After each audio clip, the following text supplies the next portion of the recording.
think about calling it the Arab Awakening for a while, and then that didn't work very well because it suggested they'd all been asleep for a long time. And of course, as the seasons go past, you talk about Arab summers and Arab winters and all this sort of stuff. But we've decided to stick to Arab Spring, but it is just a shorthand for the upheavals, the revolutions, the protests that have been happening right across the region. And that debate about what to call it shouldn't detract from the real strategic nature of what is happening. And the Foreign Secretary is inclined to say that the Arab Spring is the most significant strategic event of the 21st century.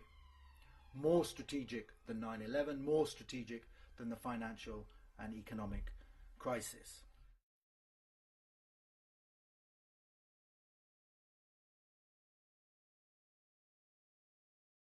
I'm Eyad, and I'm here to provide an exclusive coverage of a conference, State of the World Conference, being held by the UN and NATO regarding the recent Arab revolutions that have been occurring in the Middle East.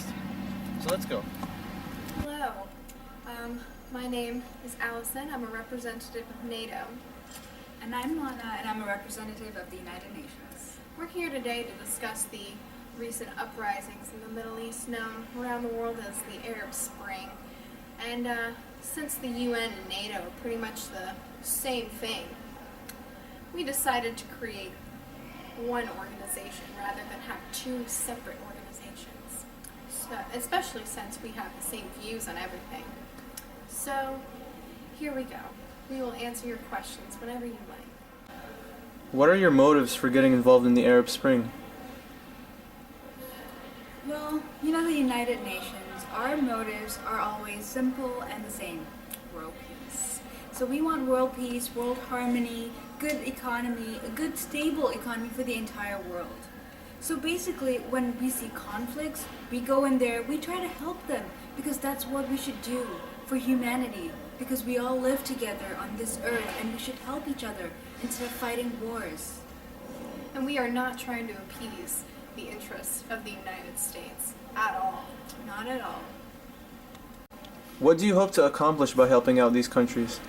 Well, we have one motive. Like Mana said before, that is peace. Our motives are not at all to, help the United States out with oil or their economic crisis. We're not out there to, appease one big, powerful country. We just want everyone in the world to be happy and safe. And that is our view on this Arab Spring. Is there any economic benefit for the UN or NATO if the leaders of these countries are deposed? Economic benefits for the UN? I'm appalled that you would even ask me such a question.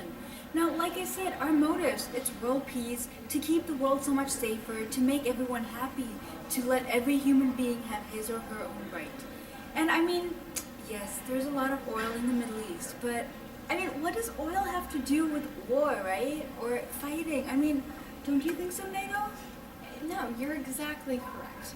We have no interest other than keeping the world safe. Nothing to do with oil, nothing to do with the fact that the US, a huge member of the United Nations, is after oil. Nothing at all. It's just for peace. What are UN and NATO's views on the short-lived Bahraini revolution? Bahrain, the Middle Eastern country. Oh, you're right. See, what's going on there, it's very, bad, their revolution. But Egypt has been much worse. And Libya, Egypt and Libya should be our main concerns right now. Especially with, a lack of government and stability in the aftermath of these Arab Springs. We need to make sure that these countries are stable enough and, protect them against crimes against humanity. Yeah, and don't forget, Yemen, Syria, Tunisia. It's upsetting what happened in Bahrain, but there's so much more, so many more severe things going on that need our attention right now. They have nothing that we need. They, they haven't really had that much of a problem, have they? No. Just one more question. Where do you think the Middle Eastern countries that have successfully removed their tyrant leaders from power are headed towards now? That's a really great question. Now first, let's look at Tunisia, the place where it all started. Firstly, we would like to congratulate the Tunisians for creating change in their country, for doing something that they believed in and making their beliefs and dreams come true. Now, we wish them all the best in moving forward with your new transitional government and hopefully a really strong, stable, democratic government in the future. We also commend Yemen on your progress and moving forward. The Yemeni people have worked very hard to secure their freedom, and as Ban Ki-moon said yesterday, November 19th, there is no turning back. Ah, Libya, good old Libya. Oil, revolution, freedom. So, currently, we're trying to bring stability in their economic, political, and military sphere. Now, you need to understand that Libya detained 4 of our United Nations staff members, and because of that, they're being sent to the International Criminal Court. Time out for you, Libya. And then we need to think about the Human Rights Council. They suspended Libya because of its crimes against humanity. Now, yes, Libya is in a lot of turmoil, but we feel that like other countries that are managing their way out of turmoil, Libya will look forward and move forward for the best of their own interests. Egypt, they have a transitional government right now that we are currently helping them with. And, hopefully they can find stability in that government, because we don't want another conflict with Israel, and we certainly don't want them to close the Suez Canal again. That was a fiasco. And then Syria. Well, Syria, it's so complicated. There are so many different interests, not very many resources. Well, at least not things that, the United States, the United Nations has very much to do with. And, well, again, Human Rights Council, they were rejected for their membership. I wonder why. So, with Syria, we feel that intervention could actually make things worse. So they're one of those countries that just needs time, patience, and they have the capability to get out of this turmoil on their own. So we need to let them show their capability to the rest of the world. And frankly, we just don't care. Thank you.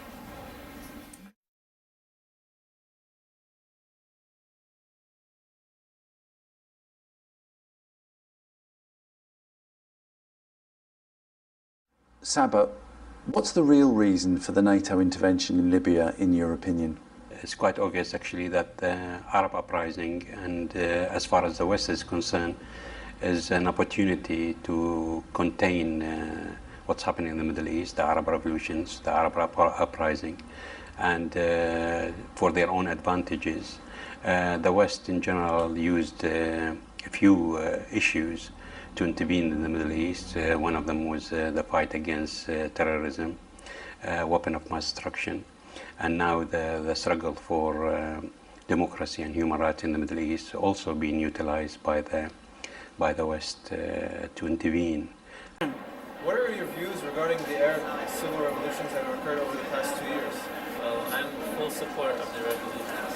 It's been about 50 or more years since they actually said something to the government. So now they know now to not be scared anymore. I think the revolutions are tremendous and change, basically. Do you believe that it was right for the U.S. to intervene in Libya? It did help them a little bit, but the USA always gains something when they help, No, I don't think that the United States should have intervened in Libya. That the U.S. didn't intervene in Syria? Because they don't gain anything from that. You want to go with who you think is going to be your friend rather than who you think is going to be against you. So I think the reason why they didn't intervene in Syria is because they are sort of allied with Bashar's government. It's not that they completely agree with what he's doing, but they see him more as a friend than a threat from those who will take control. What about the Tunisian man who started it all? Do you think he was right for burning himself? I think he wasn't right, because if that didn't happen, none of the revolution would have started. His mission was not to commit suicide. He wasn't attempting suicide. What he was trying to do is present an image to the people, to present something to the people to say that, enough is enough. Is it right for the UN to intervene in the affairs of all of these countries?